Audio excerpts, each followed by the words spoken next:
Как вы помните, у меня вышел цикл видео по теме «Шум в ушах. Что делать?», и мы уже разобрались, что это за причины. Переходите в мой ролик.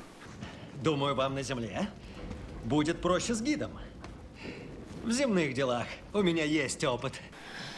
По причинам мы уже разобрали, как поработать с одной из таких причин. Это воспаление или воспалительный процесс внутри гайморовых пазух и лобных пазух.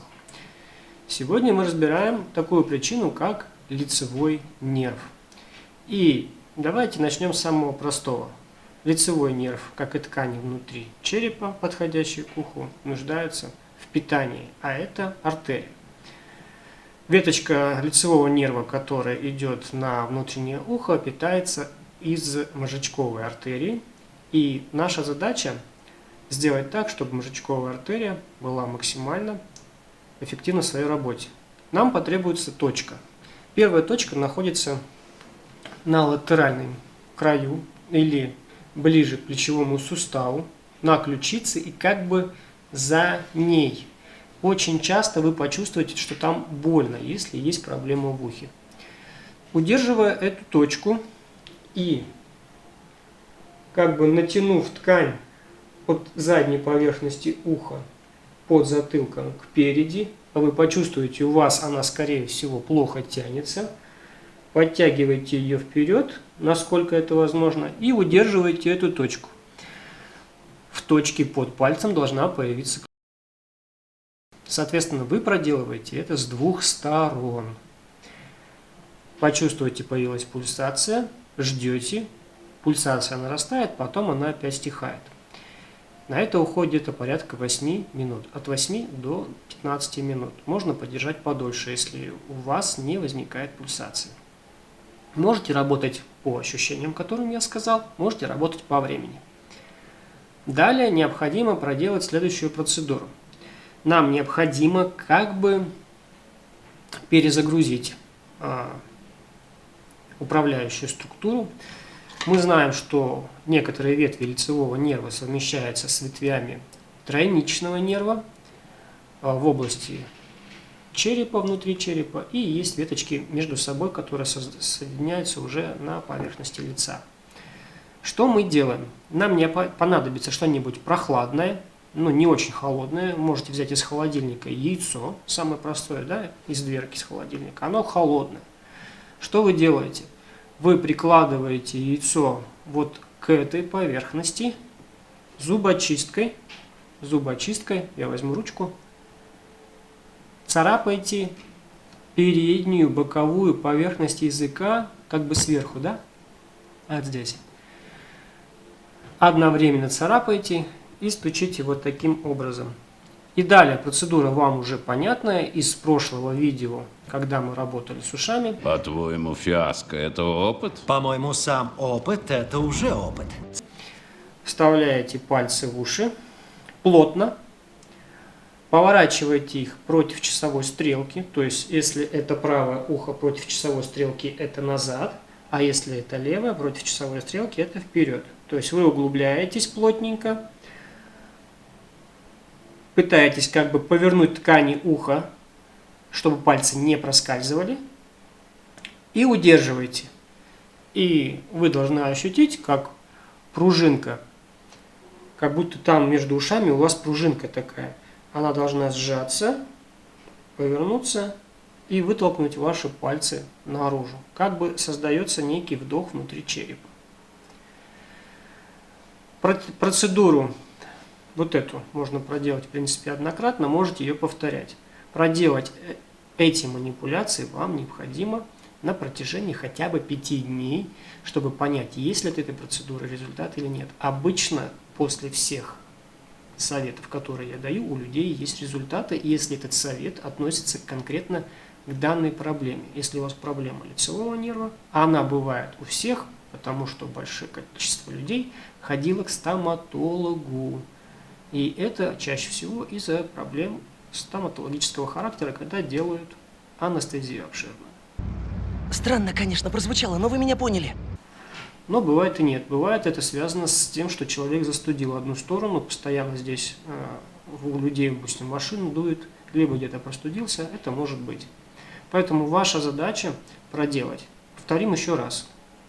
Первое и самое важное, необходимо насытить пространство внутреннего уха через прилегающие артерии кровью, чтобы там появился кислород, появилось тепло, да, то есть внутреннее тепло. Точка. Берете ключицу, вот ваша ключица, и вот здесь латеральная точка называется, смещенная от центра, от тела, да, и за ключицей давите в ключицу. Удерживайте со смещением как бы фасции кожи, да, придавили кожу, придавили вместе с мышцами и потянули вперед. Все, зафиксировали в этом положении и держите, все это держите от 8 до 15-20 минут. В день можно повторять несколько раз, то есть постоянно добавлять циркуляцию крови внутри уха. Это один из самых простых приемов. Также можете проделать массаж шейно-воротниковой зоны, области подзатылочной. Можете сместиться вот сюда кпереди. И далее. Когда вы проделали эту процедуру с кровью, с перезагрузкой, вам необходимо проделать так называемые упражнения на тригеминальные рефлексы. Это одно из самых популярных видео на моем канале, когда я работал с ребенком при парезе, и это тоже сработало. Это видео уже набрало 159 тысяч просмотров. Можете сходить на моем канале, я покажу, где это. Самое просматриваемое видео. Что вы делаете? Вы берете длинную палочку, можно деревянную, может пластмассовую, неважно, чтобы вы не могли определить, что это ваш палец, да? Закрываете глаза, трогаете себя в каком-либо месте, и задача создать мимическое движение в конкретном локальном регионе. Это тоже работа на тройничный и лицевой нерв. То есть мы замыкаем дугу пирамидного тракта с клеток пирамидных прецентральной извилины, чувствительное окончание попадает на постцентральную извилину, то есть вот эта дуга замыкается, и мы пытаемся своим сознанием понять свое лицо. А понять мы можем и действовать только через лицевой нерв, потому что он двигательный, он иннервирует лицевую мускулатуру. И поэтому вы можете поупражняться на двигательные ядра лицевого нерва, соответственно, это создаст возбуждение ядра лицевого нерва более активно, более точечно. И, соответственно, ему потребуется больше кислорода, и придет команда на кровеносное русло, что мне нужно больше кислорода, и просто автоматически это будет создано вашей нервной системой без вашего непосредственного участия. Еще раз. Закрыли глаза, палочкой, допустим, здесь пошевелили, и значит вот эта часть должна дернуться. И вы должны максимально сосредоточиться, чтобы именно вот эта часть дернулась. Вот постараться не челюстью двинуть, а вот конкретно мимической мускулатурой. Можете потрогать здесь, но здесь легко. Здесь вот эту веточку пораздражать. Ну и таким образом уделяете себе около 15-20 минут. Внимание! Подойдите к зеркалу сначала, сфотографируйте себя. Ваши морщины, как поставлены, ваши глаза, уши, асимметрию лица посмотрите свою. И потом проделайте все, что я сказал, на одну сторону. Подойдите в зеркало и сфотайте себя. Смотрите результат. Мне напишите в комментариях, что поменялось, что не поменялось. Напишите про шум в ушах. Если не поменялось, ждем других видео. Потому что у нас еще есть проблемы с слуховым нервом и с височной костью, с ротацией височной кости, с дисфункцией черепа. И мы должны привести наш череп в порядок, поэтому будет и еще видео. Сейчас ты видишь черный экран. Это такой же факт, как и тот, что это видео было полезным. Об этом YouTube тоже должен узнать. Он узнает это следующим образом, если ты поделился этим видео всего с одним человеком.